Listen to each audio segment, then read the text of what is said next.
I'd like to talk for a moment about high oil temperatures or reduced radius hose, to be more specific. And the problem with a lot of our hoses is they make a fairly sharp bend, and when they get hot, they tend to lose their shape, and so they can reduce radius on us. So what we're looking at here is a CTLS, and the CTSW is also affected. And the lines we have that are oil that cause our temperatures to rise is this one. It comes off the oil cooler.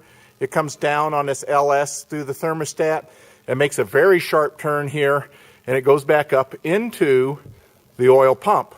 And the CTSW, it comes off here. It does not go through here. It just joins this hose up here, and even a sharper turn, and it comes back up in the oil cooler. So this turn here, right up in here, is very sharp. And so here's our problem area right here. Well, so one way to get rid of this, and what we're looking at is, when this hose comes, it gets hot, and when it's been bent, it reduced the radius on it.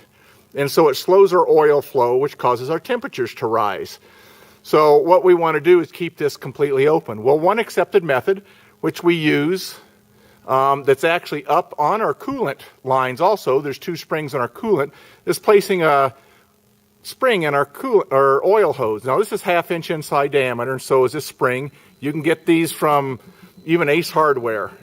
And they just insert inside. When it's got oil in it, it goes in really easily. You press it in.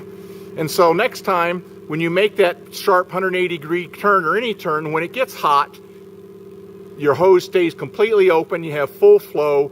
Nothing's there to restrict it. And this spring is no more reducing flow than the fittings. It's very wide open. Doesn't cause any problems. Nice and flexible. And you can use this in the coolant lines. This oil line really works well. I just recently had a problem. My temperatures went up to 250. I came down here, found this line that was too tight and too crimped. I put a spring in here, and my temperatures, the highest I ever saw was 230 on a full power climb out, as high as I wanted to go. It never would go over that. And the other place that the LS has a problem is up in the wing where the sight tube is, where the fuel hose comes off the wing. That makes a sharp kind of a 90-degree bend there. And those hoses up in there, sometimes I find them kinked. You can take a small 3/8 spring, insert it into the 3/8 fuel line, and when that hose makes that sharp 90, it'll keep its full open and full flow. And so you can use this for fuel lines, for oil lines, and coolant lines. It's a very accepted practice. It works very well. So if you have an oil temp problem, take a look at this area on the LS and the SW. This might be the problem.